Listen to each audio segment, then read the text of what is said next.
क्रिकेट्रु अवसर नेले भारतीय टेस्ट दलर अधिनायक तथा हिटमैन रोहित शर्मा।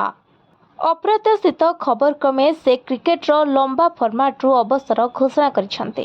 पूर्वरु से टी20 रु अवसर नहीं सारी तेरे से दिनिकिया क्रिकेट खेलिबे। रोहित शर्मा विगत किछि समय पाई भल प्रदर्शन करि पारि नाहंती। तांको अधिनायकत्व रे भारत घरोई परिवेश रे न्यूजीलैंड विपक्ष रे 0-3 रे टेस्ट सीरीज हारिथिला। एहा परे दल बॉर्डर गाभास्कर ट्रॉफी रे भल प्रदर्शन करि पारि नाही एवं हारिगला। सेबेठु दल रे तांकर निरंतर उपस्थिति उपरे प्रश्न उठा जाउथिला। एबे रोहित हठात टेस्ट क्रिकेट रु अवसर नेबाकू निष्पत्ति नैछंती। सेही निष्पत्ति एपरि एक समय नैछंती जेतेबेले भारतीय दल जून मासरे एप्रिल 2025 परे एक टेस्ट सीरीज खेलिबा पई इंग्लैंड गस्त करिबो।